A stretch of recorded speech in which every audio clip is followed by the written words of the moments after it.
आज हम अररिया के युवा बुद्धिजीवियों के साथ यहाँ बैठे हैं। आज हम परिचर्चा करेंगे बिहार विधानसभा चुनाव, क्या है मुद्दे, क्या है समस्याएं, कैसे हो इसका समाधान। तो ये कुछ विषय हैं जिस विषय को लेकर आज हम यहाँ चर्चा करेंगे। हमारे साथ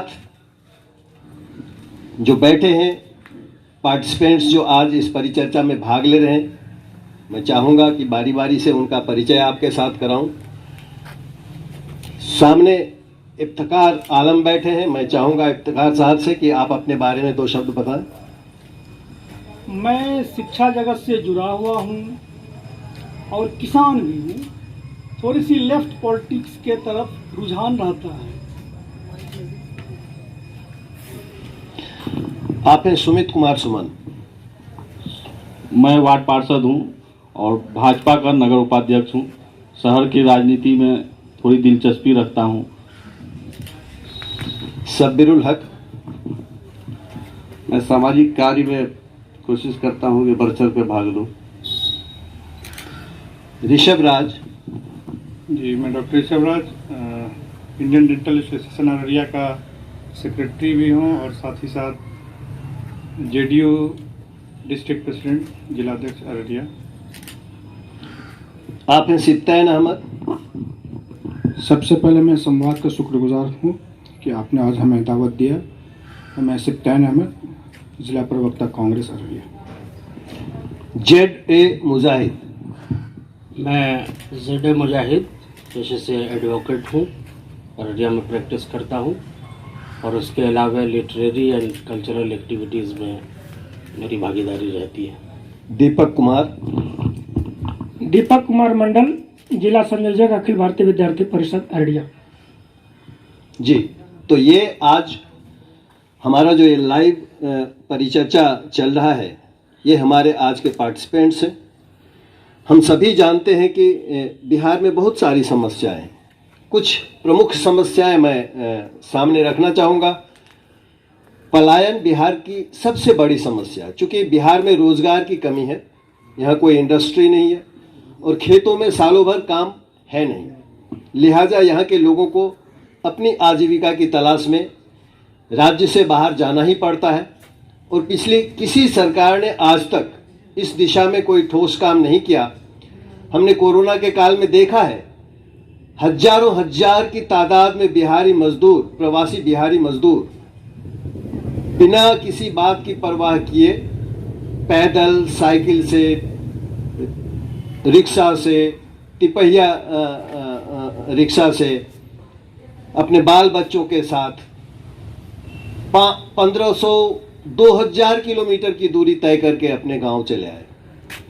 इसके बाद भी मुझे नहीं लगता कि जो चुनाव अभी विधानसभा का चल रहा है हमारे यहाँ, किसी भी दल ने इस पलायन को रोकने के लिए कोई ठोस इस तरह का रोड मैप तैयार किया हो या लोगों के पास इस तरह का कोई रोड मैप लेके गया हो कि हम किस तरीके से पलायन को रोकेंगे। तो पलायन और रोजगार ये अहम समस्या है हमारे यहाँ। अगर शिक्षा की बात करें तो शिक्षा की स्थिति बहुत ही बुरी है। एक कॉलेज में 5000 अगर छात्र हैं तो 5 शिक्षक के बूते ये कॉलेज चल रहा है, जो कि किसी भी तरीके से अच्छी बात नहीं है। भ्रष्टाचार, लाल फीताशाही, हिंसा, बाढ़ बिहार के लिए एक अहम समस्या है और सीमांचल के लिए बहुत बड़ी समस्या है। इसलिए मैं समझता हूं कि जो भी प्रतिभागी यहाँ बैठे हैं वो तमाम लोग इन समस्याओं से रूबरू होंगे, वो इन बातों से इनकार नहीं कर सकते। तो मेरा पहला सवाल मैं फिर बता दूं कि 2 मिनट आपके पास जवाब देने के लिए होगा कि आप इस चुनाव में जो उम्मीदवार हैं, जो राजनीतिक दल हैं, उनसे आपकी उम्मीदें क्या हैं। इफ्तिखार साहब।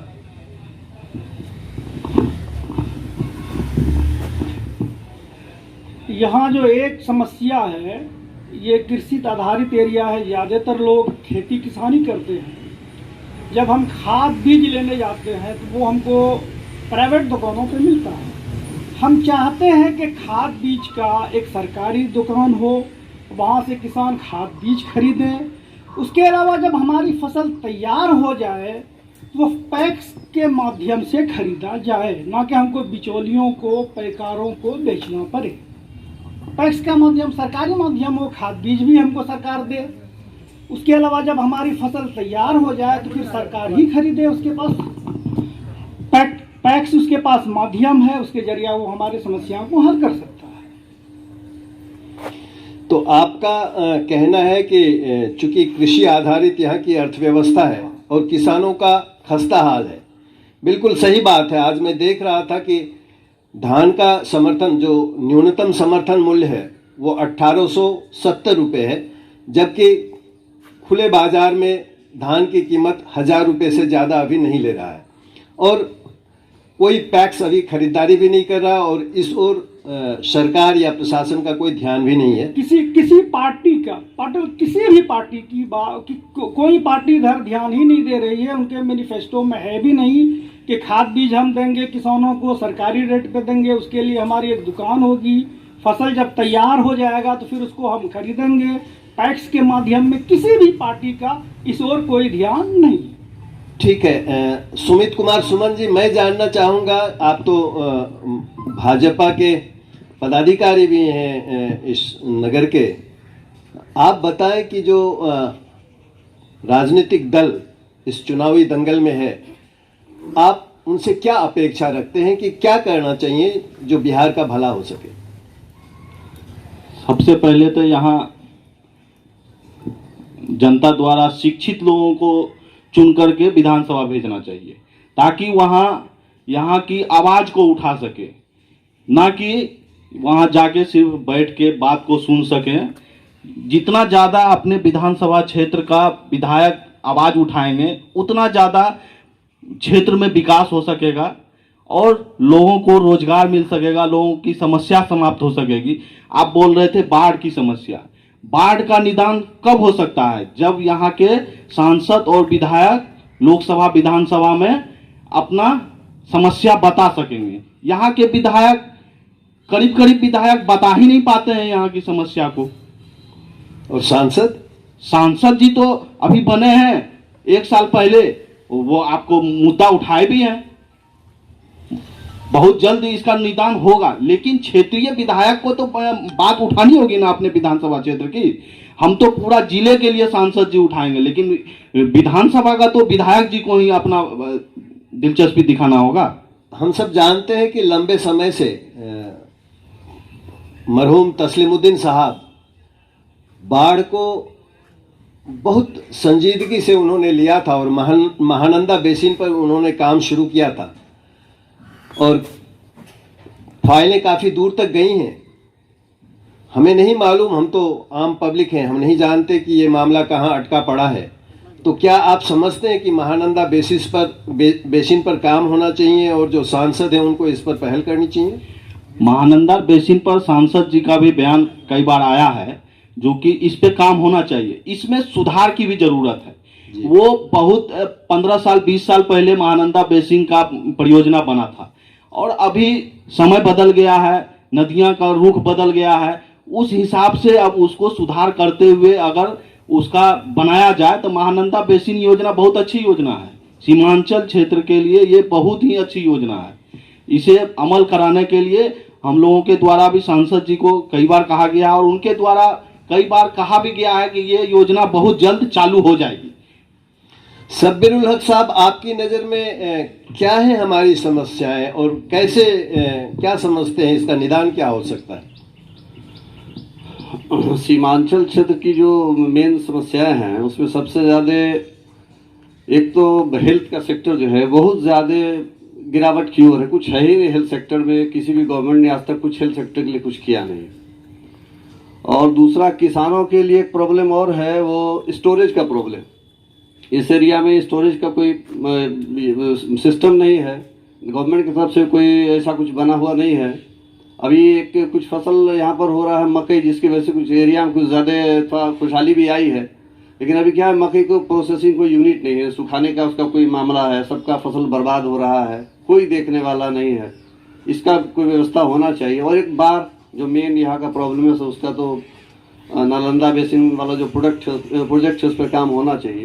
लेकिन हेल्थ और ये किसान का जो मैटर है इस पर बहुत ज़्यादा ध्यान देने की जरूरत है, अन्यथा हम लोग और पीछे चले जाएंगे। ऋषभराज, आप जदयू के जिलाध्यक्ष हैं।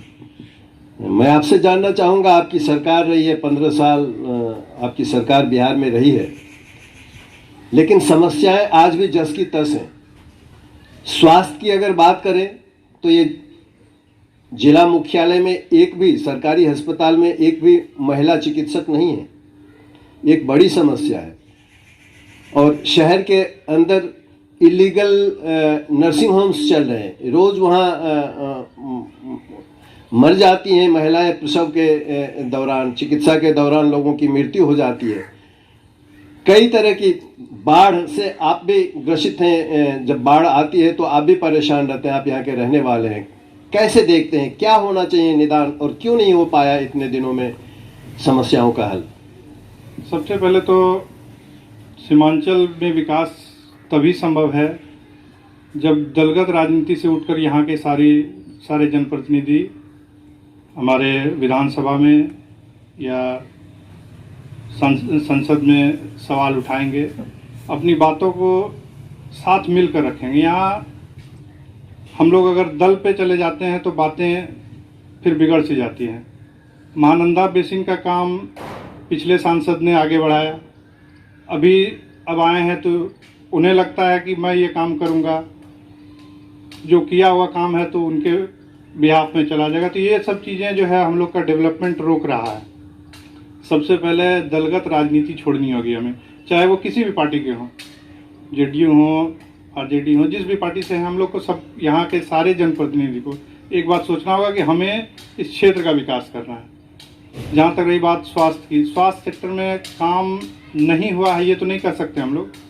जिस जगह हम लोग थे वहाँ से आगे आए हैं, जहाँ पहुँचना चाहिए था वहाँ तक नहीं पहुँच पाए हैं। मेडिकल सेक्टर में जहाँ बिल्डिंग नहीं थी वहाँ पीएससी सारे बिल्डिंग बन गए हैं। डॉक्टर्स के साथ दिक्कत ये है कि हम लोग के डॉक्टर्स जो हैं उतनी सैलरी नहीं मिलती है जितने में प्राइवेट सेक्टर छोड़ के वो गवर्नमेंट सेक्टर में आए। कौन है इसके लिए जिम्मेदार, ये सैलरी किनको देना है? मैं अगर बात करूं तो ग्रामीण स्वास्थ्य व्यवस्था जो है वो बिल्कुल जर्जर है। पास ही शहर से कोई 12 किलोमीटर दूर एक पैक्टोला गांव है, विकसित गांव है, उन्नत गांव है, और वहाँ पे हेल्थ एंड वेलनेस सेंटर बना हुआ है। उद्घाटन से आज तक मैंने नहीं देखा कि वहाँ कोई डॉक्टर भी आया हो। तो सिर्फ बिल्डिंग बना देना अगर चिकित्सा सुविधा है तो मैं नहीं समझता कि इससे कोई भला होने वाला है। डॉक्टर्स को अगर सैलरी नहीं मिल रही है तो ये सैलरी देना किसका काम है? नहीं, डॉक्टर्स को सैलरी नहीं मिल रही है, नहीं, जितना प्राइवेट डॉक्टर्स बिल्कुल, प्राइवेट डॉक्टर्स जितना अर्न कर लेते हैं रेशियो में नहीं कंपैरेटिवली जो सरकारी डॉक्टर हैं उनको उतना पैसा नहीं मिल रहा है, इसलिए वो नहीं जाना चाहते हैं। इसके लिए सरकारें ठोस कदम उठा रही हैं, जैसे कि अब कंपल्सन किया जा रहा है कि कम से कम जो है मिनिमम टाइम टेन्योर देना होगा आपको रूरल एरियाज में।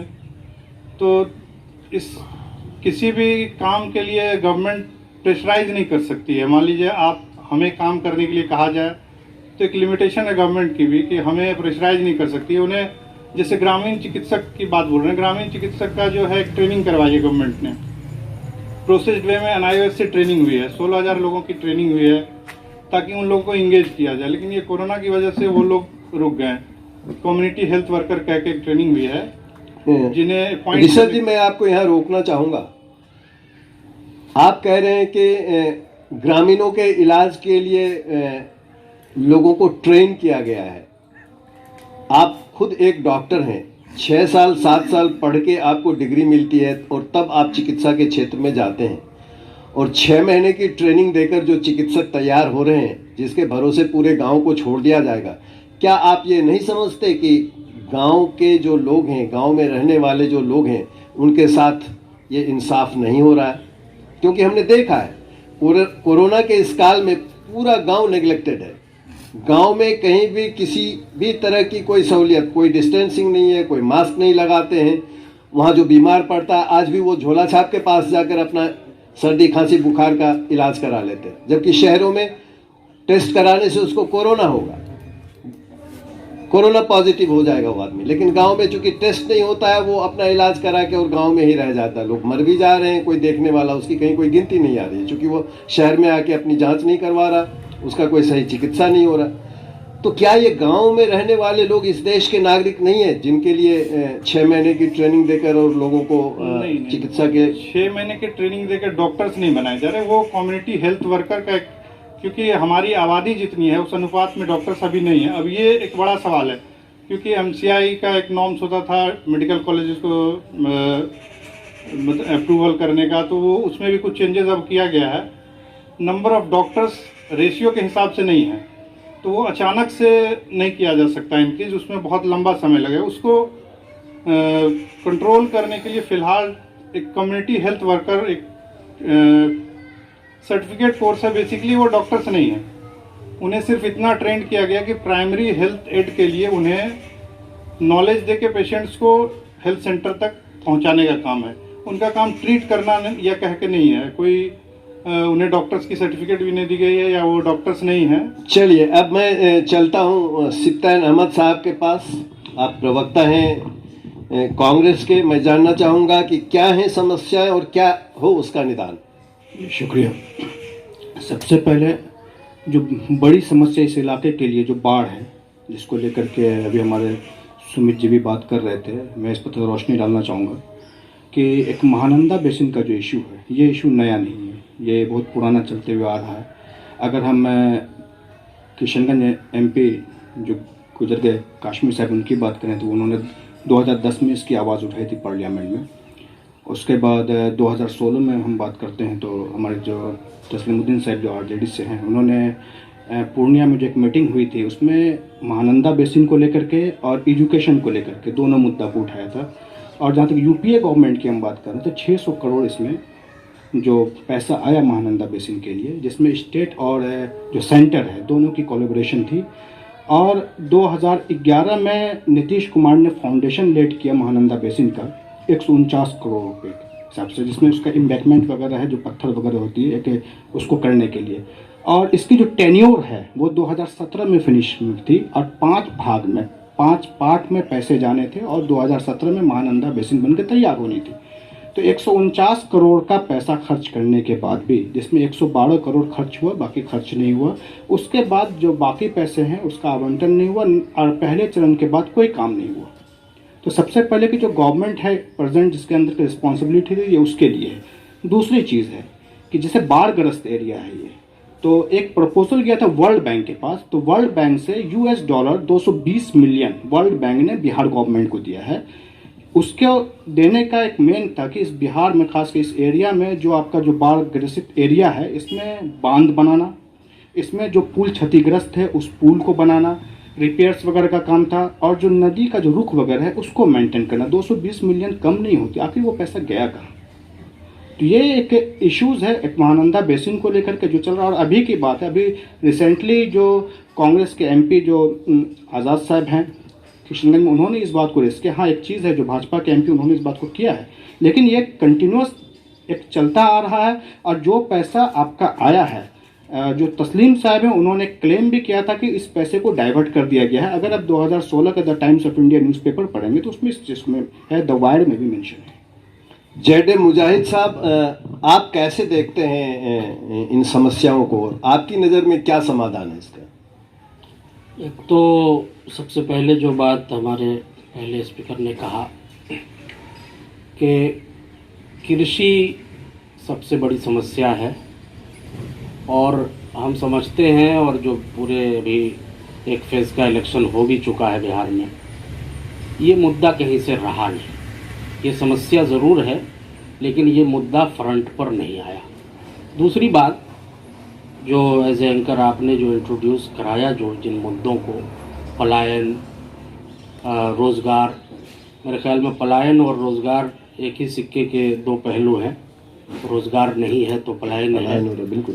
तो ये भी मुद्दा इस बार कुछ उसकी खनक सुनाई दे रही है, लेकिन बहुत प्रभावी रूप से नहीं है। और सबसे बड़ी विडंबना ये है अभी के दौर में इंडियन पॉलिटिक्स की कि पॉलिटिकल पार्टीज़ के आर्थिक आइडियोलॉजीज़ क्या है वो स्पष्ट नहीं है। साम्यवादी दलों को अगर आप छोड़ दें तो बाकी जो मेन स्ट्रीम की पार्टी है उनकी आर्थिक नीति के बारे में आम लोगों को नहीं पता है। जो समाजवादी विचारधारा जो लोग मानते हैं और उनके टिकट पर लड़ते भी हैं, मेरे ख्याल में वो खुद भी इसको डिफाइन नहीं कर पाएंगे कि लोहिया जी कौन से समाजवाद की बात करते थे। तो एक तो ये है कि आर्थिक नीति स्पष्ट होनी चाहिए, और मेन मुद्दा पहले पार्टियों का गठन भी इन्हीं मुद्दे पर, इसी कंपोनेंट पर होता था। यूपी और बिहार का पॉलिटिक्स जब से हमने होश संभाला है, हम कास्ट बेसिस पर देख रहे हैं। कास्ट अब भी हावी है, मुद्दे गौन हो जाते हैं। तो डेमोक्रेसी में केवल पॉलिटिकल पार्टी या पॉलिटिकल लीडर्स या उनके कैंडिडेट उसके सक्सेस के लिए रिस्पॉन्सिबल नहीं है, बल्कि पब्लिक को भी अलर्ट होना चाहिए। पब्लिक को मेन मुद्दे देखने चाहिए। मैनिफेस्टो, जब एक फेज का इलेक्शन हो जाता है तब मैनिफेस्टो आता है पार्टीज का, वो भी लोगों तक नहीं पहुंच पा रहा है। तो ये सब कमियां हैं और अल्टीमेटली फिर से चुनाव कास्ट की तरफ बढ़ रहा है, यही मेरा मानना है। मुजाहिद साहब ने कहा कि किसी भी राजनीतिक जो पार्टी है उन लोगों का जो आर्थिक दृष्टिकोण है वो स्पष्ट नहीं है। उन्होंने ये भी कहा कि अगर साम्यवादियों को छोड़ दें, क्योंकि उनकी अपनी एक विचारधारा स्थापित है, अलग से कुछ तय करना होता नहीं है, एक सैद्धांतिक पार्टी है, लेकिन जिन पार्टियों की नीतियां होती हैं और ये कहीं नज़र भी आ रहा है। अभी देश की अगर अर्थव्यवस्था की हम बात कर लें तो -24 जो जीडीपी ग्रोथ है वो माइनस में, और वो 24% पे चला गया है। और कुछ जो बड़े घराने हैं उनका आर्थिक जो विकास हुआ है वो 34-35% तक हो गया है। तो ये जो फासला है ये सचमुच समझ के परे है, और इसको तमाम जो राजनीतिक दल हैं उनको समझना होगा कि ये हो क्या रहा है इस मुल्क में। अब हमारे साथ हमारे बराबर में बैठे हैं दीपक कुमार मंडल जी। मैं उनसे चाहूँगा कि आप बताएं कि क्या है समस्या और क्या हो निदान, कैसे देखते हैं आप? जो भी बिहार की जितनी अर्थव्यवस्था है उसके हिसाब से माननीय नीतीश कुमार जी विकास कर रहे हैं। जब माननीय नीतीश कुमार जी बिहार में सत्ता संभाले उस समय बिहार बदहाल था। ना ही हमने देखा है कि गांव के झोपड़ी में हम लोग पढ़ते थे, आज वहां लगभग 25 से 30 रूम का बिल्डिंग है। जहां हम लोग हाई स्कूल में जाते थे, टीना का छपड़ी में पढ़ते थे, आज वहां सुंदर भवन है। ये मानते हैं कि माननीय नीतीश कुमार जी भवन बनाए हैं, लेकिन उसमें शिक्षक जो स्टूडेंट के अनुपात में होना चाहिए वो नहीं हो पाया। अररिया जिला में हमको याद है कि हम लोग विद्यार्थी परिषद से अधिवेशन कर करके सरकार से मांग करते थे कि यहाँ इंजीनियरिंग कॉलेज बने, मेडिकल कॉलेज बने, शिक्षा में सुधार हो। वो जो बिहार की अर्थव्यवस्था उसके हिसाब से हो रहा है। जैसे फारबिसगंज में इंजीनियरिंग कॉलेज बन रहा है, मेडिकल कॉलेज की भी स्वीकृति आ गई है, और एएनएम कॉलेज फारबिसगंज में बना है, जो कि अभी कोरोना काल में अगर वो नहीं रहता तो कोरोना पेशेंट को रखना मुश्किल था। और टीचर ट्रेनिंग कॉलेज वो बना है। और जो शिक्षक, एक अच्छे क्वालिटी एजुकेशन के शिक्षक की नियुक्ति के लिए समय लगता है। सरकार उसमें, अब बिहार में ऐसा परिदृश्य चालू हो गया है कि आप किसी पे विश्वास करना वो संभव नहीं है। जिस टीचर को दिया जाता है एग्जाम लेने के लिए, वो क्वेश्चन लिख कर करके अपने लोगों की बहाली कराता है, उसमें कहीं फोल्ड हो जाता है तो उसको सरकार रोक देते हैं कि नहीं, इसको रोकिए। ये किसकी जिम्मेदारी है? ये सरकार की जिम्मेदारी, चेक करना है, किसकी जिम्मेदारी है? अगर ये करप्ट हमारा एक सवाल ये भी था कि भ्रष्टाचार और लाल फीताशाही भी बिल्कुल चरम पे है बिहार में। तो ये जो करप्शन है इसको रोकना ये किसकी जिम्मेदारी है? ये पब्लिक रोकेगी या इस बात के लिए सरकार जिम्मेदार? निश्चित रूप से सरकार इस चीज में बड़ी सख्ती से इसको रोक रहे हैं। और कई एग्जाम में उनको लगा कि क्वेश्चन आउट हो गया, जैसे एसटीटी के एग्जाम में क्वेश्चन आउट हो गया, उसको रद्द कर दिए, फिर से चुनाव लिए, लाख विरोध के बावजूद भी वो एग्जाम लिए। यही है, सरकार विकास अपने हिसाब से, विकास बिहार की जितनी अर्थव्यवस्था है उसके हिसाब से वो विकास कर रही है। जैसे महानंदा बेसिन प्रोजेक्ट, इसमें तुल तो दिया जाता है, लेकिन जो बिहार वासियों की समस्या है एक एमपी एमएलए के बोलने से नहीं, बिहार, अररिया, पूर्णिया, किशनगंज, कटिहार, ये 4 जिला जो है बाढ़ से पूरी तरह प्रभावित है। इन जनता की आवाज यहीं अररिया की धरती सरजमी पे नहीं, दिल्ली के लाल किले में भी उठनी चाहिए। संसद भवन का घेराव होना चाहिए, हम लोगों को बाढ़ से मुक्ति मिले। जनता तो जनप्रतिनिधि तो संघर्ष कर रहे हैं, उसको अपना पार्टी लाइन भी देखना पड़ता है, हर कुछ लेकिन जनता किसी का गुलाम नहीं है। जनता पुरजोर तरीके से हम लोग संगठन बने अररिया में। चुनाव के समय अभी जैसे बड़े भाई साहब बोले कि हम चुनाव में एक एक गांव में जाते हैं तो वहाँ जातिवाद हावी है। ये मानना, किसी से छुपाना कहीं गलत नहीं है। जातिवाद बिहार के चुनाव में सबसे, बिहार का विकास रुकना ये सबसे बड़ा कारण है, जातिवाद। और टिकट भी जो दिया जाता है आज किसी भी राजनीतिक दल, चाहे भारतीय जनता पार्टी हो कि लोक जनशक्ति पार्टी हो, अदरवाइज कोई भी पार्टी हो, वो आज के डेट में टिकट वितरण करता है तो जात के आधार पर। आज तक नरपतगंज विधानसभा में क्यों नहीं दूसरे जाति को, सिर्फ यादव को टिकट दिया जा रहा है? रानीगंज में SC/ST में तो पासवान भी आते हैं, रजक भी आते हैं, लेकिन ऋषिदेव को टिकट दिया जाता है। सिट्टी विधानसभा में आज तक दिखा दीजिए अदर जाति के लोग कभी बने हो? जब से परिसीमन हुआ तो मंडल जाति के लोग बनते हैं। वही हाल अररिया में है अपना। तो जब तक हम लोग दलगत राजनीतिक से, जातिवाद से ऊपर नहीं उठेंगे तब तक हम लोगों का विकास संभव नहीं है। एक अच्छे जनप्रतिनिधि चुन पाना संभव नहीं है। यही सबसे बड़ा यहाँ का कारण है। और सरकार अपने हिसाब से विकास कर रहा है और इसमें कुछ कमियां हैं। बिहार में सबसे बड़ी कमियां ये है, अभी लगभग 300 पुला अपना अररिया जिला में बन रहा है। 300 पुला विभिन्न प्रखंडों में बन रहा है, लेकिन वो पुलों की गुणवत्ता जो है वह सही नहीं है। ये हम भी बोलेंगे कि जो ठेकेदारी करता है ये गलत है। उसको ठेकेदार काम करता है तो उसको देखने वाला जेई का अपने घर से ही उसको बिल पास कर करके करता है, लेकिन वो 2 से 5 से 7 साल में वो पुला ढह जाता है। फिर उसमें नया टेंडर निकाल करके उसको काम किया जाता है। यही सबसे बड़ी कमियां है। नीतीश जी को इस चीज में ध्यान देना चाहिए कि जो काम हो रहा है, जो हम पैसा दे रहे हैं, उसमें क्वालिटी हो। जैसे इंजीनियरिंग कॉलेज ही बन रहा है, ऊपर से आप जाइएगा तो पूरा चकाचक लगेंगे, लेकिन जो हम वहाँ जाके देखें तो वो सीमेंट का जो यूज हो रहा है, हमको नहीं लगता है कि वो सीमेंट से बिल्डिंग टिकेगा। या सरकार मेरा हो, लेकिन हमारा जिला में बन रहा है, उस चीज में हम लोगों को निगाह रखना है। इस चीज दीपक कुमार जी, आप कह रहे हैं कि विकास जो हो रहा है उस पर निगरानी सही नहीं हो रही है और ये सरकार की जिम्मेदारी होती है कि कोई ना कोई ऐसा एक बॉडी होना चाहिए जो विकास कार्यों की समीक्षा और उसका अनुश्रवण करे। बिल्कुल आपने सही फरमाया। और मैं ये भी कहूँगा कि जो हम पब्लिक हैं, हमारी भी भूमिका होनी चाहिए, लेकिन जब हम कोई आवाज़ उठाते हैं तो विभिन्न तरीके से लोगों की आवाज़ को दबाया जाता है। ये भी अपने आप में एक बड़ा सच है। मैं अब आप लोगों से बारी बारी से ये जानना चाहूँगा कि अभी जो ये चुनाव हो रहा है बिहार को अगर हम लोग देखें तो एक अजीब सा परिदृश्य सामने है।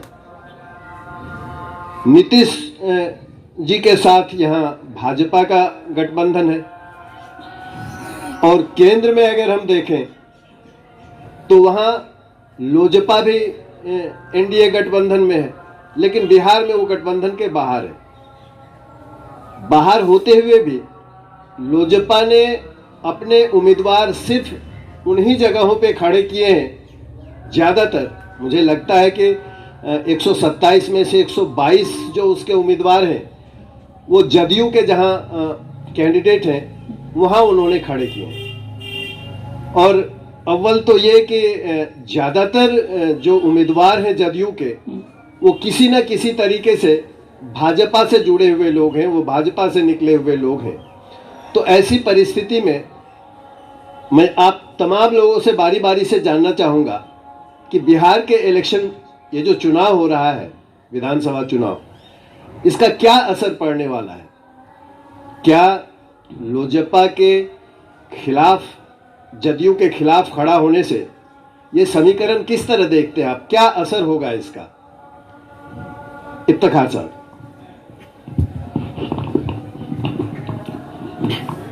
मुझे तो लगता है कि ऊपरी तौर पर भाजपा और जदयू का गठबंधन है, लेकिन अंदरूनी तौर पे भाजपा और एलजेपी का भी गठबंधन है।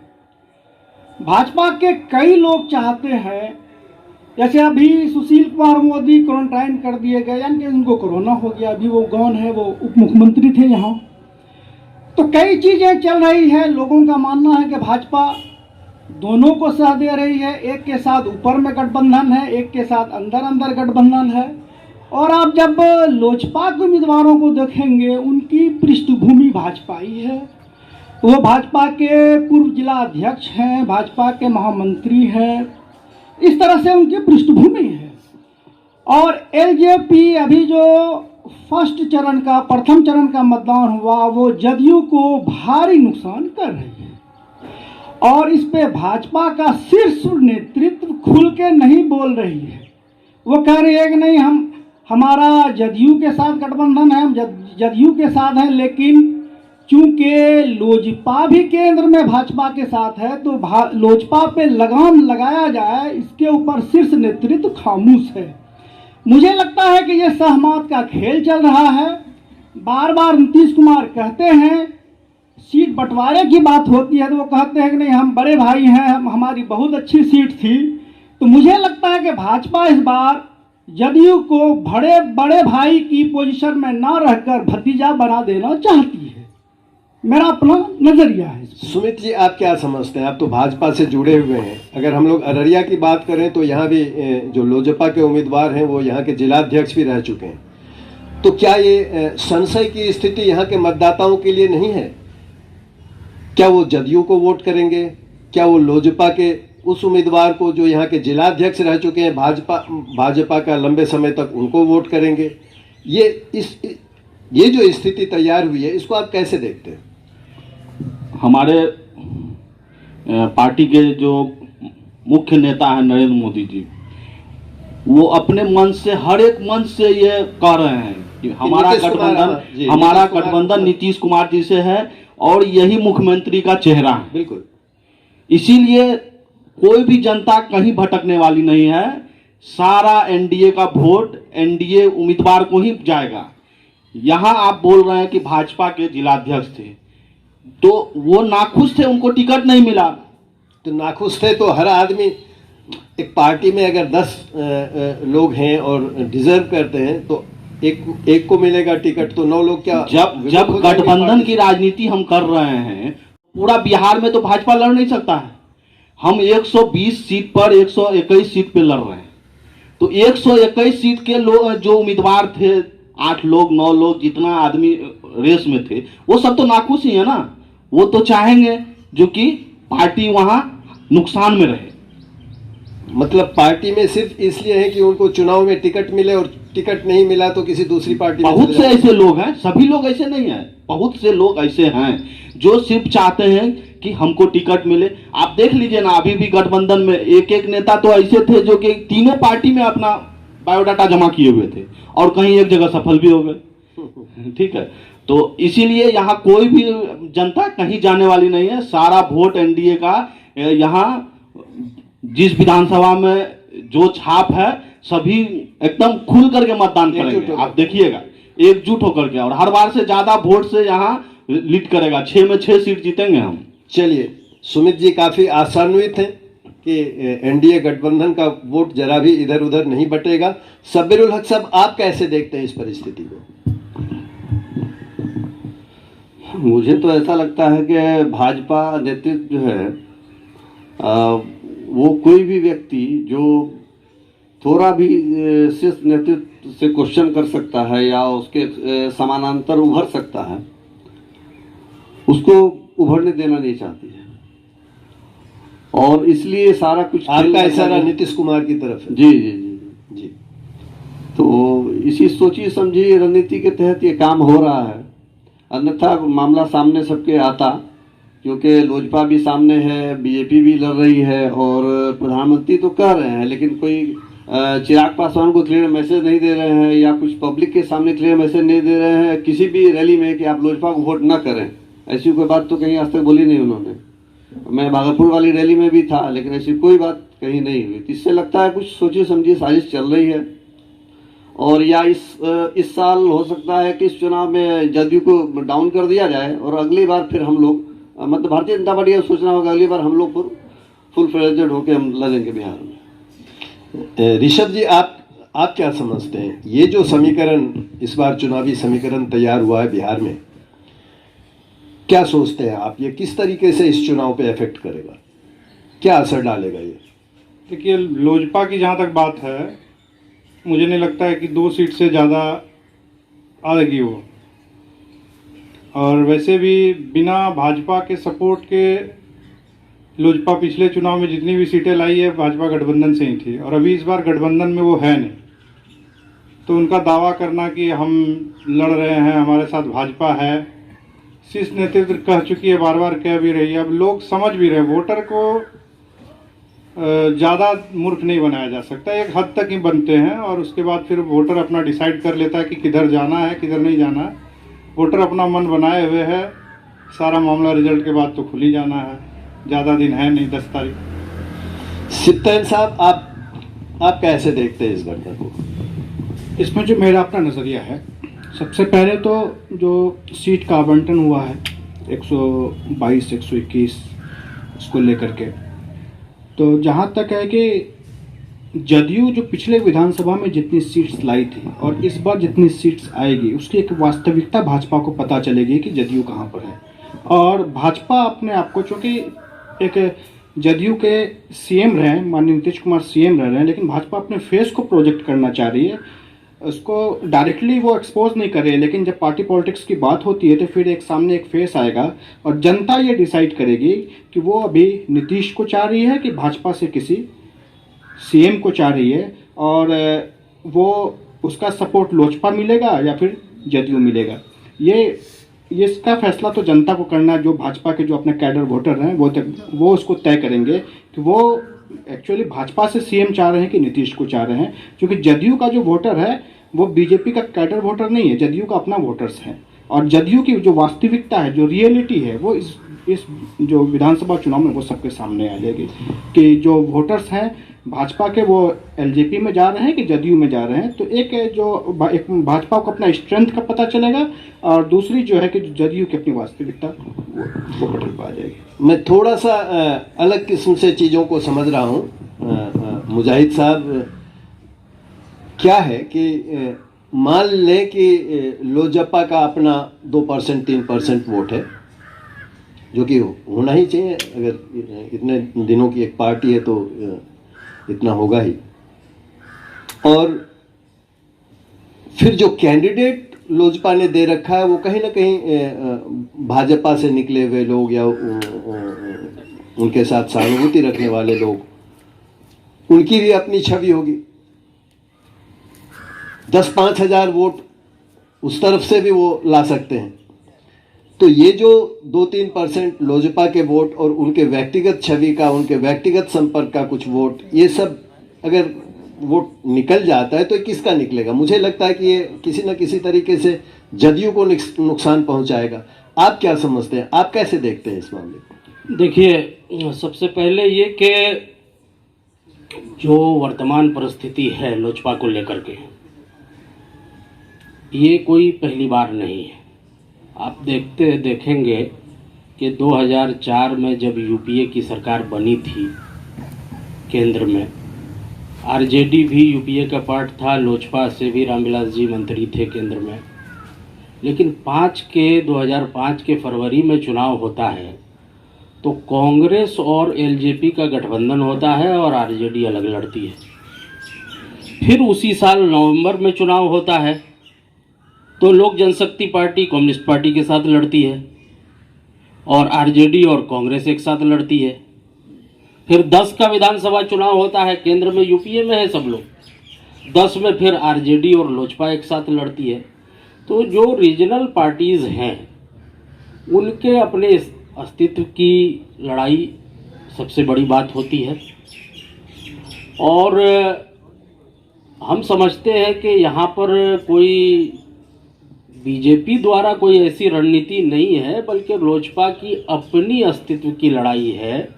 लोजपा को अपने उम्मीद के अनुसार सीट नहीं मिल रहा होगा, इस वजह से वो बगावत पे आ गया, वो उस पर तैयार नहीं हुए। और जहाँ तक ये कहना कि बागी लोग बीजेपी के हैं, तो ठीक है, लोजपा को हमने बहुत करीब से देखा है,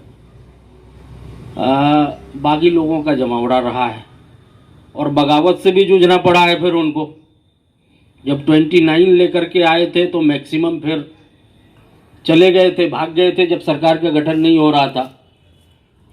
और रामविलास जी नो डाउट दलित के एक बड़े लीडर थे, एक बड़ा चेहरा थे, लेकिन चिराग पासवान की कोई, मेरे ख्याल में शहरबन्नी गांव भी वो नहीं गए होंगे जहां उनके पिता का जन्म हुआ है। और उन्होंने दलितों को, उनके दर्द को, उनकी कठिनाई को ठीक से नहीं समझा होगा। तो ऐसी बात नहीं है, दलित या ख़ास के उनका पासवान कास्ट उनके इर्द गिर्द बिल्कुल यूनाइट है, इसको हम खारिज करते हैं। बिहार में स्पष्ट रूप से मुकाबला दो ही धड़े में है, महागठबंधन और एनडीए में है। अब ये है कि कहीं पर कैंडिडेट हावी होगा, कहीं पे पार्टी पॉलिसी हावी होगी। लोग दोनों चीज़ देखना चाहते हैं, गुड गवर्नेंस भी हो और हमारे रिप्रेजेंटेटिव भी बोल्ड हो, फेयर हो और हमारी आवाज़ को बुलंद करने वाले हो। लोजपा बहुत बड़ा फैक्टर नहीं। दीपक जी, आप इस समीकरण के बारे में क्या कहना चाहते हैं? इसमें कोई समीकरण नहीं है, क्योंकि जो लोजपा के प्रत्याशी है वह जरूर ही भलाई बीजेपी से बगावत है उनका। बीजेपी ने अपना स्पष्ट रूप दिखाते हुए उनके पार्टी से निष्कासित किया है, आज के अखबार में भी है। तो अब वो लोग, लोजपा के लोग भाजपा के ही लोगों को चुन करके और संघ परिवार के लोगों को ही चुन करके वो टिकट दिए हैं, जो कि हमको तो लगता है कि विरोधी कह रहे हैं कि वह भाजपा को बढ़ाने के लिए, हमको कहीं लगता है कि भाजपा को ही डाउन करने के लिए। आज अररिया में अगर स्थिति देखें तो किसका वोट काट रहा है? जो भाजपा के जिलाध्यक्ष थे तो उनका तो संपर्क भाजपा ही वाले से ना, थोड़े नहीं कांग्रेस वाले से होगा। तो वहाँ उसमें भी देखा जा रहा है कि कहीं ना कहीं भाजपा को ही नुकसान कर रहा है, जदयू का इससे कोई नुकसान नहीं, जदयू वाले से उसको काफ़ी दूरी रहा। इसमें कोई फैक्टर नहीं है। आने वाले 3 तारीख को माननीय प्रधानमंत्री जी का सभा फारबिसगंज के हवाई अड्डे पर हो रहा है। उसमें यहाँ की जनता जैसे लोकसभा चुनाव में अपनी सूझबूझ के साथ वोट डाले, भारी बहुमत से एनडीए प्रत्याशी को जिताने का काम किए। जनता इस भ्रम से ऊपर उठ करके पुनः हमें लगता है कि एनडीए की सरकार भारी बहुमत से बनने जा रही है। अब मैं आप तमाम लोगों से ये जानना चाहूँगा कि सरकार तो किसी न किसी की बनेगी, तो उस सरकार से आपकी क्या अपेक्षाएं होंगी? क्या करना चाहिए उस सरकार को? और क्या उस जो भी सरकार बनेगी उसके मैनिफेस्टो में आप ये देख पा रहे हैं कि आपकी जो उम्मीदें हैं वो कहीं ना कहीं उस मैनिफेस्टो में है? दीपक जी, आप ही इस सवाल का पहले जवाब दें। सरकार जो वर्तमान जनता की जो समस्या है, समस्या को नोट करे।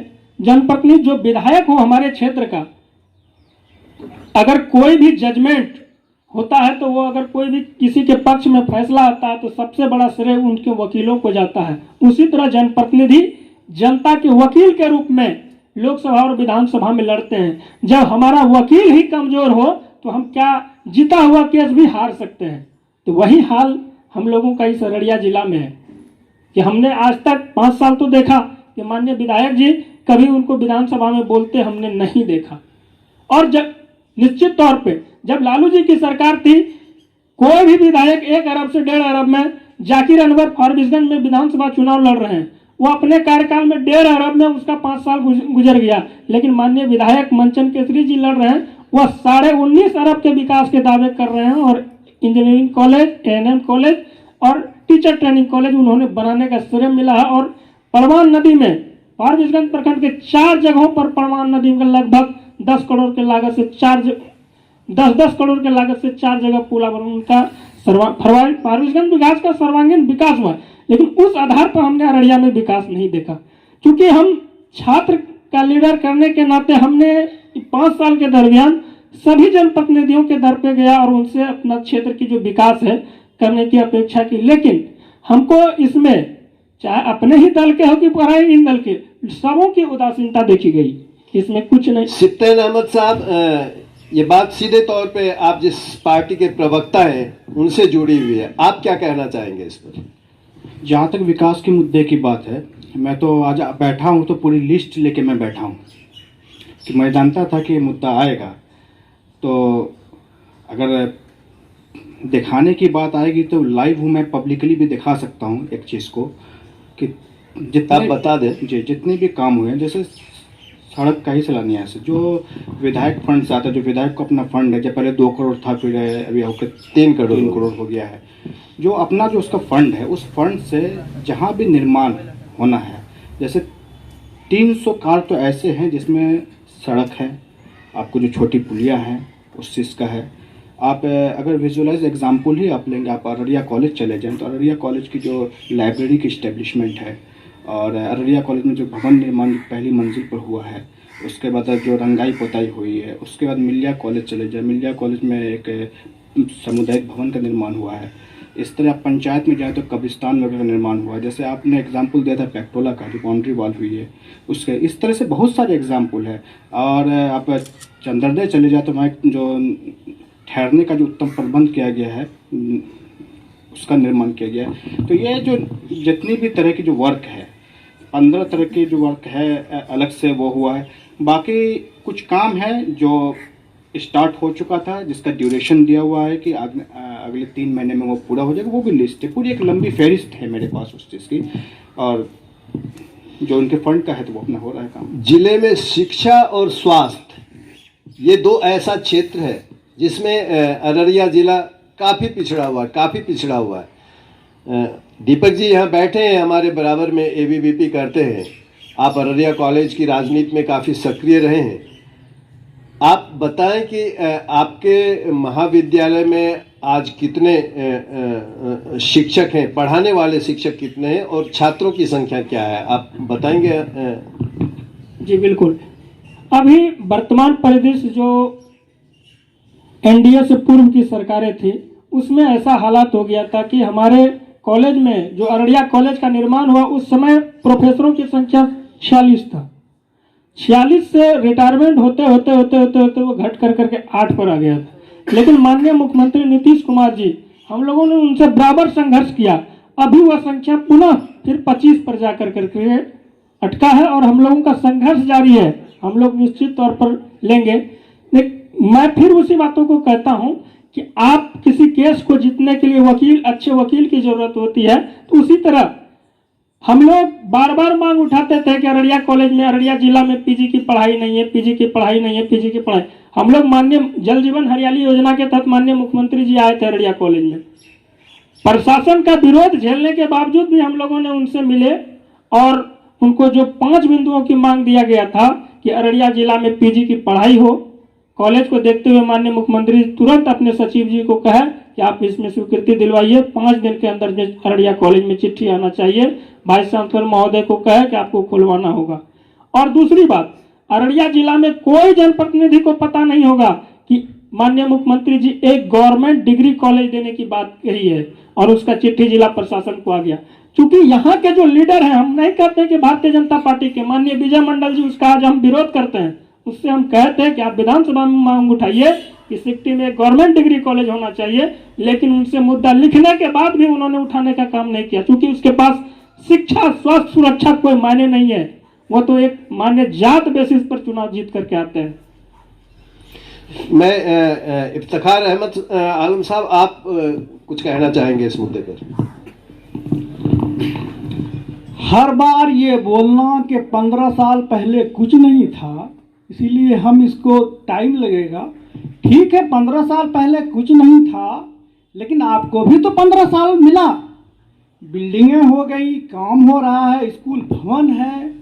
स्कूल की स्थिति क्या है? वहाँ दो तरह के टीचर हैं, एक नियमित टीचर, एक नियोजित टीचर। नियमित टीचर को 60,000, 70,000, 80,000 वेतन मिलता है, और जो नियोजित टीचर है उसको ज़्यादा से ज़्यादा 31,000 तक टीचर मिलता है। अब वहाँ क्या होता है, वो नियोजित टीचर कहते हैं भाई जिनको 60,000 रुपया मिलता है वो पढ़ाए, मैं 30,000 रुपया मिलता है मैं क्यों पढ़ाऊँगा?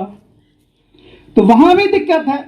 और शिक्षा के क्षेत्र में बिल्डिंगें हैं, शिक्षकों की कमी। आप कॉलेज को ले लीजिए, 15 साल में क्यों नहीं हर जो स्वीकृत पोस्ट था उसमें क्यों नहीं बहाली की गई? 15 साल कम नहीं होता है, आप 1 साल में बहाली कर सकते हैं। और जहाँ तक सत्र की बात है, बच्चे एडमिशन लेते हैं बीए में, वो 3 साल में उसका सत्र हो जाना चाहिए, उनका परिणाम आ जाना चाहिए, रिजल्ट आ जाना चाहिए। लेकिन 5 साल 6 साल में ये 3 साल का जो बीए का कोर्स है ये पूरा होता है। इसके लिए कौन जिम्मेदार है? क्यों 2 साल वो नौजवानों का जा रहा है सत्र के चक्कर में? सत्र को सुधारना ये बहुत बड़ी बात नहीं है, लेकिन सरकार के स्तर पे या नेताओं के स्तर पे इस और कोई मतलब के ध्यान ही नहीं है, कुछ सोचना ही नहीं है। शिक्षा से कोई मतलब ही नहीं है, बिल्डिंग बना दिए, टीचर नहीं है, सत्र नहीं है। अब वैकेंसी की हम बात करते हैं, अभी करीब करीब 5 लाख जो स्वीकृत पोस्ट थे वो खाली है, और उन पोस्टों पे काम चलाने के लिए ये क्या कॉन्ट्रैक्ट बेसिस पे बहाली होती है। ठीक है, अगर कुछ पोस्टों पे बीपीएससी या बिहार की एसएससी वैकेंसी निकालती है, उसका हसर आप देखते हैं। बिना हाई कोर्ट, बिना सुप्रीम कोर्ट, बिना परीक्षा रद्द हुए, क्वेश्चन आउट हुए किसी का निदान होता है? इसका कौन जिम्मेदार है? ये तो ओवरऑल डिटोरिएशन देखा जाता है पूरे देश में, कहीं भी सुचारू रूप से ये सारा कारोबार हो ही नहीं रहा है। और शिक्षा की स्थिति बिहार में जर्जर है, इस बात से हम अस्वीकार नहीं कर सकते। एक बात जो हम लोग नहीं कर रहे वो है रोजगार की बात, क्योंकि रोजगार और पलायन बिहार की एक बहुत बड़ी समस्या है। मैं इफ्तिखार साहब आपसे ही जानना चाहूँगा कि क्या करना चाहिए? कोई भी सरकार जो आती है तो रोजगार का सृजन कैसे हो, कैसे रोजगार सृजित किया जाए? देखिए, बिहार में अभी आमतौर पर कोई बड़ा उद्योग या कल कारखाना है नहीं। यहाँ मौसम आधारित कृषि होती है, मौसम आधारित मजदूरी होती है। हमारे गांव के मजदूर रोपनी के टाइम में यहाँ रोपनी करते हैं, फिर वो दिल्ली पंजाब चले जाते हैं। फिर जब दिल्ली पंजाब में धान पक जाती है, फिर काटने के लिए वो वहाँ जाते हैं। यहाँ उसके लिए कोई व्यवस्था नहीं है। जैसे हम आप उदाहरण देंगे, यहाँ एक कूट मिल हुआ करता था कुसियार गाँव में, तो मेरे गांव के करीब 500 से 600 लोग, 600 मजदूर उस कूट मिल में काम करते थे। ठीक है, अगर हम कोई बड़ा उद्योग नहीं ला सकते हैं तो छोटे छोटे कुटीर उद्योगों को लाकर बेरोजगारी और ये बेकारी की जो समस्या है उसको हल कर सकते हैं। उदाहरण ये कूट मिल है, जहाँ 500 लोग काम करते थे, वो बंद हो गया, खत्म हो गया। तो इस ओर सरकार को तो ध्यान देना ही पड़ेगा। सुमित जी, आप कैसे देखते हैं ये जो रोजगार की समस्या है? लोगों के पास रोजगार नहीं है। यहाँ के लोग जो अच्छी खेती करते हैं वो दिल्ली पंजाब हरियाणा जाकर वहाँ काम कर रहे हैं, और अपने ही राज्यों में उनको सालों भर काम नहीं मिलता है। क्या है इसका निदान, आप कैसे देखते हैं? क्या करनी चाहिए? जो भी सरकारें बनेंगी या जो सरकार आती है उसको क्या करना चाहिए इस दिशा में? देखिए, सरकार को तो उद्योग लगाना ही पड़ेगा, लेकिन उसके लिए स्थानीय नेता जगह चयन करके देंगे ना। अररिया जैसे जगह में हम लोग देखे कि 4 बार मेडिकल कॉलेज का जगह यहाँ खोजा गया बाजार में, बाजार के बगल में, लेकिन जमीन क्लियर नहीं हो पाया, क्योंकि यहाँ जब आए नापी करके खुदाई करने के लिए तो हम पहुंच गए मेरा जमीन है, विवादित, सिर्फ विवाद करना है, क्योंकि यहाँ विकास कराना ही नहीं है। हम विधायक हैं, हमसे बिना पूछे यहाँ बन जाएगा। मैं रोजगार की बात कर रहा हूँ कि रोजगार का सृजन कैसे हो। रोजगार का बिहार की समस्या है, सिर्फ ये स्थानीय रोजगार का सृजन आप कह रहे हैं। पहले एक लोन लेने के लिए जाते थे तो हमको लगता है कि 2-4 साल में कभी एक आदमी को लोन मिल जाता था। अभी लोन बहुत आसान हो गया है, लोग लोन लेकर के छोटा छोटा व्यापार कर रहे हैं। अब आप चाहते हैं कि 2-4 साल में पूरा समाप्त हो जाए, लोगों को सभी को रोजगार मिल जाए एक साथ, तो ये तो संभव नहीं है। ये बारी बारी से चल रहा है। लोगों को भी तो जिनकी अपने बात- घर में लोगों को भी अपने घर में काम करने में शर्म आती है। कुछ लेबर को ऐसा आप देख लीजिएगा बाजार में पेंट शर्ट पहन करके यहाँ ऐसे घूमेंगे जैसे लगते हैं कि वो इंजीनियरिंग स्टूडेंट हैं, लेकिन बाहर में जाके देखिएगा कि वो धान काटते हैं। यहाँ तो इंजीनियर्स को भी जॉब नहीं है, इंजीनियर्स भी 5,000 रुपए में काम कर रहे हैं। आप तो मजदूर की बात छोड़ दी, इंजीनियर्स तो काम 5,000 में काम कर रहे 5,000 हैं। में इंजीनियर्स काम कर हैं मतलब उसका- ITI वाले उनसे ज्यादा तनख्वाह पा रहे हैं। पा रहे हैं क्योंकि वो जानकारी लेके नहीं पढ़े हैं ना अच्छे से। तो ये जानकारी देना किनकी जिम्मेदारी थी? वो तो इंजीनियरिंग कॉलेज में प्राइवेट कॉलेज से पास कर गए हैं, पैसा दे के डिग्री ले लिए हैं। प्राइवेट कॉलेज को किसने परमिट किसने परमिट इस तरह दिया है, लेकिन आप जो हैं, आप मीडिया के लोग जो हैं, इनको भी तो इस तरह की आवाज को उठाना चाहिए। ये काम सिर्फ राजनेता या किसी पार्टी का तो नहीं है, किसी सरकार का तो नहीं है। सब्बीर साहब, आप कैसे देखते हैं ये जो रोजगार की समस्या है? बिहार बुरी तरह त्रस्त है इस समस्या से। क्या है इसका निदान, क्या करना चाहिए? जो भी आने वाली सरकार है उससे आपकी क्या उम्मीद है, कैसे इसको दूर किया जा सकता है? सबसे पहले तो एक सिंगल विंडो सिस्टम यहाँ पर होना चाहिए कि जो भी लोग नौजवान अगर कोई रोजगार लगाना चाह रहे हैं छोटा, तो उनको जल्दी से जल्दी गवर्नमेंट से एफिलिएशन वगैरह मिल जाए। और दूसरा कि बैंकिंग का जो सिस्टम है, अभी जैसे कोरोना काल में गवर्नमेंट का मोदी जी की गवर्नमेंट का एक फंड आया था कि जो भी कुटीर उद्योग वाले लोग हैं उनको चूँकि बहुत ज़्यादा लॉस हुआ है, तो उसको सहायता के तौर पर उनको 20% जितना भी उनका ये है सालाना इनकम है उसी हिसाब से 20% उनको दिया जाए, जो बाद में 1 साल तक उसका कोई इंटरेस्ट नहीं है, उसके बाद इंटरेस्ट देना था। सारे गवर्नमेंट बैंकिंग लोग वाले ने क्या किया कि जितने पुराने उनके कस्टमर थे, जिनका CC अकाउंट चल रहा है या जो बिजनेस बड़ा कर रहे हैं, सिर्फ कोटा पुराना था उनको, उन्हीं लोगों को फिर ऑफर करके वो फंड उनको दे दिया गया। जो आया था जनरल लोगों के लिए जो लॉस में चल रहा है या कुछ नया रोजगार सृजन करने के लिए, उन लोगों को कुछ नहीं मिला, सब फिर उन्हीं लोगों को मिल गया सारा का सारा फंड। और गवर्नमेंट को दिखा दिया इन लोगों ने कि भाई हम लोग फंड डिस्ट्रीब्यूट भी कर दिए। तो कोई मॉनिटरिंग का कोई सिस्टम नहीं, फंड आपने रिलीज कर दिया, फंड कहाँ जा रहा है, सही आदमी को पहुँच रहा है नहीं पहुँच रहा, कोई मतलब नहीं है, सिर्फ बदखाना पूर्ति से काम डॉक्टर ऋषभ, आप क्या सोचते हैं, क्या निदान हो सकता है? रोजगार की जो इतनी बड़ी समस्या है इसको कैसे दूर किया जा सकता है? रोजगार आबादी के हिसाब से अब एक ही उपाय है हिंदुस्तान में हमारे, या खास करके अपने बिहार प्रदेश में, कि स्वरोजगार की ओर बढ़ना होगा। उसके लिए गवर्नमेंट बहुत सारी नीतियाँ तैयार की है, स्किल ट्रेनिंग चल रहा है और भी बहुत सारा लोन्स वगैरह दिया जा रहा है। तो उस हिसाब से अब धीरे धीरे काम अपने ही रफ्तार से हो रहा है। स्पीड जो है बढ़ाना होगा, और इस कोरोना काल में थोड़ा ज़्यादा ही 1 साल में हम लोग बैक हो गए हैं। सही आदमी को मिल नहीं रहा, उसकी व्यवस्था। हाँ, ये एक बात है कि लोन सही लोगों को नहीं मिल रहा है। तो यही बातें सरकार के कानों में पहुंचनी चाहिए, तो हम लोग उस हिसाब उस ओर बढ़े। और क्या, हम जानते हैं कि बिहार एक कृषि प्रधान प्रदेश है, यहाँ कृषि आधारित अर्थव्यवस्था है बिहार की। क्या आपको ऐसा नहीं लगता कि कृषि से जुड़े हुए जो उद्योग हैं, फूड प्रोसेसिंग, उसको बढ़ावा दिया जाए, लघु से लेके बड़े स्तर तक के उद्योग यहाँ लगाए जाएं, ताकि कृषि का जो उत्पाद है उसका प्रोसेसिंग यहाँ हो और फिनिश्ड गुड्स को मार्केट किया जाए, ताकि ज़्यादा से ज़्यादा जो उसका प्रॉफिट मनी है वो प्रदेश के अंदर रह जाए और लोगों को रोजगार मिले। मैं आपसे जानना चाहूँगा सिकतैन साहब, आप क्या समझते हैं? आपने जिस तरह की इस्टेब्लिशमेंट की बात की है वो लोकल लेवल पर अगर इस्टेब्लिश होती है, पहले मैं एक बात कर रहा हूँ, एक स्वरोजगार की बात इन्होंने कही है। तो स्वरोजगार में एक कहावत है कि अगर एक आदमी पकौड़ा भी तलता है तो वो स्वरोजगार कहलाता है। तो उस तरह की रोजगार नहीं होनी चाहिए। अगर उसको रोजगार की गिनती में लोग लाते हैं तो जो बूट पॉलिश कर रहा है उसको भी रोजगार है, वो भी स्वरोजगार है।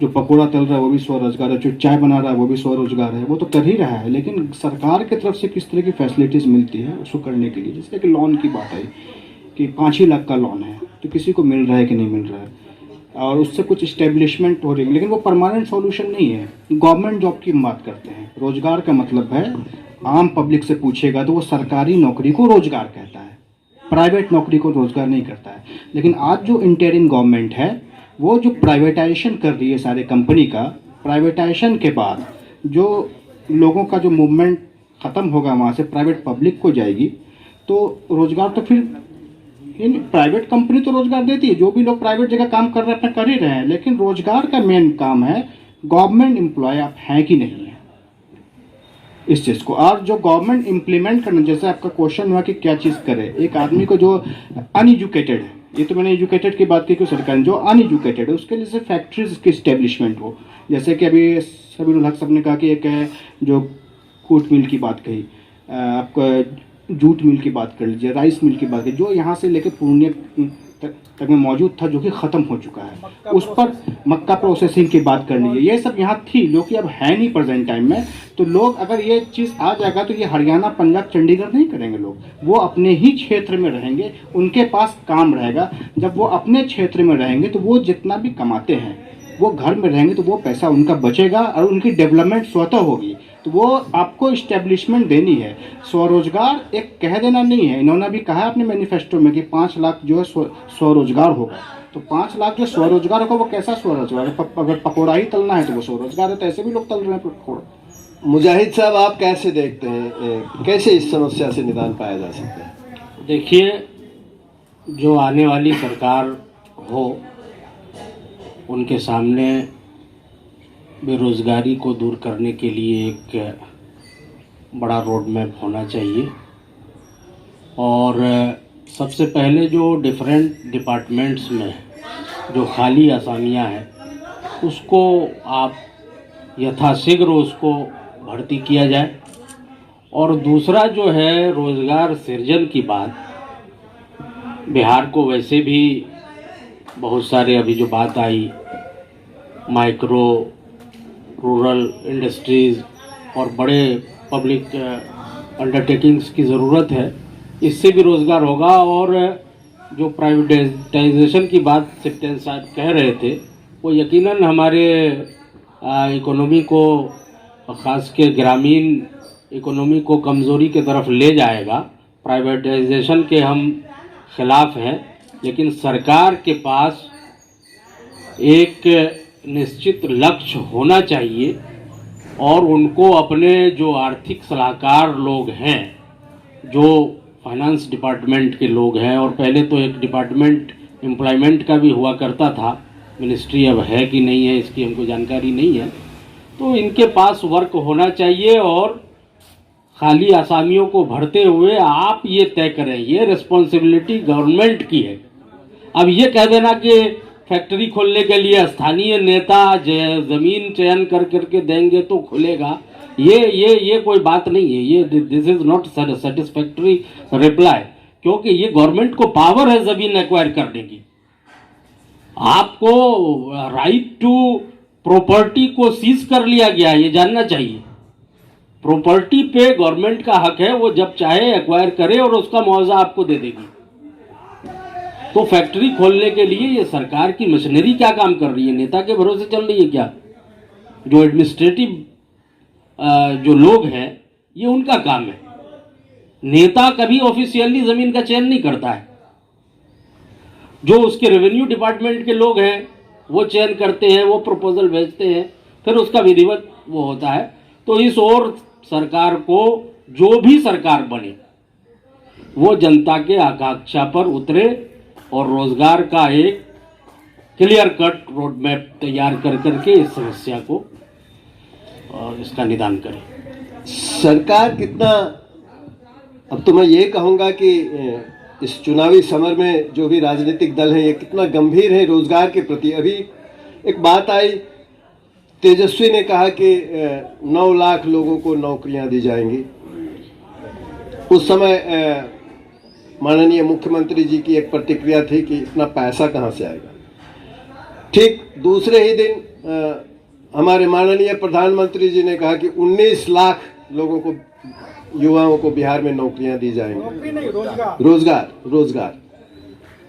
तो क्या इन लोगों के पास ऐसा कोई रोड मैप पहले से तैयार है? और अगर तैयार है तो ये रोड मैप अभी तक किस बस्ते में पड़ा हुआ था? अभी तक क्यों नहीं ये रोजगार के बारे में सोच रहे थे? 2 करोड़ नौकरी की बात थी, हम लोगों ने उसका हश्र देख लिया है। तो क्या ये सिर्फ चुनावी जुमला है? क्या ये सिर्फ चुनाव के लिए इस तरह की बातें लोगों के सामने 9 लाख और 19 लाख उछाल दिया गया है? क्या इससे बिहार का कुछ भला होने वाला है? यहाँ रोजगार का कोई सृजन होने वाला है? दीपक जी, आप क्या समझते हैं? देखिए, सबसे बड़ी समस्या अपने बिहार में ये है कि लोग दिमाग का यूज करने के बजाय अपना शरीर का यूज करता है। वो मेहनती काम करते हैं, दिमाग का यूज नहीं करते। बिहार के माननीय मुख्यमंत्री जी SC ST और अति पिछड़े वर्गों के लिए उद्यमी योजना चलाए हैं। उसके माध्यम माननीय मुख्यमंत्री जी की 10 लाख की लोन स्वीकृति कराए हैं। वो बैंक से उसका कोई झमेला नहीं है। आप बिहार सरकार के वित्त निगम में जाइए और अप्लाई करिए। जैसे जिला के उद्योग केंद्र में उसका अप्लाई लिया जाता है, साल भर का एक एस्टिमेट तैयार कर करके भेजा जाता है और आसानी प्रोसेस से उसको लोन दिया जाता है। उसमें है कि 10 लाख के लोन में आपको 5 लाख रुपया सब्सिडी दिया जाता है, चाहे वो हरिजन वर्ग में आते हो कि चाहे अति पिछड़ा वर्ग में। अभी सबसे ज्यादा गरीबी हम अपने अति पिछड़ा वर्ग में देखते हैं, चाहे वो हिंदू समाज से हो, मुस्लिम समाज से हो। लेकिन वो इंटर पास युवाओं को, कितने लोगों को हमने प्रेरित किया कि तुम लो, लेकिन वो नहीं लेंगे, नहीं, किसी दुकान में काम करते हैं। हम कहे भाई तुम अपना फाइल तैयार करो, बनाओ, लेकिन वो करते नहीं। सबसे बड़ी कमजोरी हम लोगों को ये है कि हम लोग दिमाग का यूज करने के बजाय अपना शारीरिक मेहनत करते हैं, 5000 2000 में जिंदगी गुजारते हैं। माननीय मुख्यमंत्री जी, इससे रोजगार की काफी स्वरोजगार काफी अच्छा से चल सकता है। 10 लाख रुपया किसी युवा को, बेरोजगार युवा को लोन मिले और वो 5 लाख टका सब्सिडी हो, निश्चित तौर पे कहते हैं वो युवा आगे बढ़ेगा। मैं सबसे पहले जब अति पिछड़ा वर्ग को जोड़ा गया तो मेरा जिला उद्योग केंद्र में सबसे पहला फाइल मैंने जमा किया था और हमें मिला है, हम कर रहे हैं। लेकिन यहाँ जो लोग हैं वो लोग इस ओर ध्यान नहीं देते हैं। लेकिन कोई भी एक पढ़े लिखे, आज अपने समाज की सबसे बुरी स्थिति क्यों है? समाज में जाइए, गांव देहात में जो लोग पढ़े लिखे नहीं हैं वो अपने अस्थिरत्व धार्मिक ग्रंथ से चलते हैं। चाहे मुसलमान हो तो वो कुरान को लेकर के चलते हैं कि हमको गलत नहीं करना है। जो हिंदू है वो रामायण महाभारत के कहता है कि हमको आराध्य प्रभु श्री राम के तरह जो है जीवन जीना है, किसी का नुकसान नहीं पहुंचाना। लेकिन अभी पढ़े लिखे युवा नौजवान, लाओ ना तुमको लोन दिला देंगे, 20% सब्सिडी दो, 2 महीना में क्लियर करा देंगे। सबसे बड़ी मुश्किलें यहाँ खड़ा हुआ। तो इसको देखने के लिए गवर्नमेंट की एक मशीनरी है, उसको देखना चाहिए। अभी इतनी सहूलियत हो जाए कि एक आम आदमी जाए, उसका प्रोजेक्ट कौन बनाएगा उसको नहीं पता, उसको लोन चाहिए, वो रोजगार करना चाहता है। तो ये सारी जो व्यवहारिक दिक्कतें हैं वो अपनी जगह हैं। हर आदमी दीपक कुमार की तरह चीजों को नहीं समझता है। प्रोजेक्ट के लिए जो है वहाँ कोई झमेला नहीं है। आपको कौन सा काम करना है आप वो दिखा दीजिए। आपको सरकार ही प्रोजेक्ट तैयार करके दिया है कि आपको ऐसे ऐसे करना है, ऐसे बनाना है और आप काम कर सकते हैं। निश्चित तौर पे आप अप्लाई करिए, आपको निश्चित तौर पर मिला। जिला उद्योग पदाधिकारी हर हमेशा बैठे रहते हैं, 8 घंटे अपने ड्यूटी में रहते हैं, लेकिन लोग नहीं जाते हैं। और इस विषय में हम माननीय मुख्यमंत्री जी को धन्यवाद देना चाहते हैं कि हमारे कॉलेजों में कितने छात्र पढ़ाई, पैसे के बिना पढ़ाई छोड़ देते थे। जब से माननीय मुख्यमंत्री Nitish Kumar ji student credit card योजना चलाए हैं, हम देखते हैं कि मेरे अररिया कॉलेज में 3 साल में हर साल 40-40 हजार रुपया दिया जाता है बच्चों को स्टूडेंट क्रेडिट कार्ड के माध्यम से, ताकि फॉर्म भरने का पैसा, एडमिशन का पैसा कॉलेज के खातों में 3000 रुपया महीना रहने का जिला में, अररिया जिला मुख्यालय में, और 10,000 उसको किताब के लिए जाता। अब कोई भी बच्चा फॉर्म भरने से वंचित नहीं रहता कॉलेज, क्योंकि फॉर्म भरने में तो अब उसको पैसा लगता नहीं। ये सुधार माननीय मुख्यमंत्री जी का सबसे बड़ा सुधार है। इस योजना का स्वागत करते हैं। उसी मंत्रालय से जो है माननीय मुख्यमंत्री जी अति पिछड़ा वर्ग और SC ST के लिए जो उद्यमी योजना चलाए हैं वो धीरे धीरे रफ्तार पकड़ेगा और हम लोगों को स्वरोजगार मिलेगा। ये इस सब चीजों से हम लोग पूरी तरह आश्वस्त हैं, लेकिन अपना सोच में थोड़ा बदलाव लाना होगा। तो हम समझते हैं कि जो भी सरकार बनेगी बिहार में, उसके सामने रोजगार की जो ये मुखर समस्या है बिहार की, उसके निदान के लिए उनको सोचना होगा। कृषि आधारित जो अर्थव्यवस्था है उसको मजबूत करने के लिए सरकार को सोचना होगा। स्वास्थ्य की जो समस्या है उसके बारे में सोचना होगा, और सीमांचल जो हर साल बाढ़ से ग्रसित रहता है, इस समस्या से निदान दिलाना होगा। ये बड़ी चुनौती होगी आने वाली सरकार के सामने। तो आज हम परिचर्चा कर रहे थे बिहार विधानसभा और क्या सोचते हैं हमारे अररिया के बुद्धिजीवी। तो हम लोग यहाँ इस परिचर्चा को विराम देते हैं। आप तमाम आए हुए बुद्धिजीवियों का संवाद की ओर से मैं शुक्रिया अदा करता हूँ। धन्यवाद। धन्यवाद।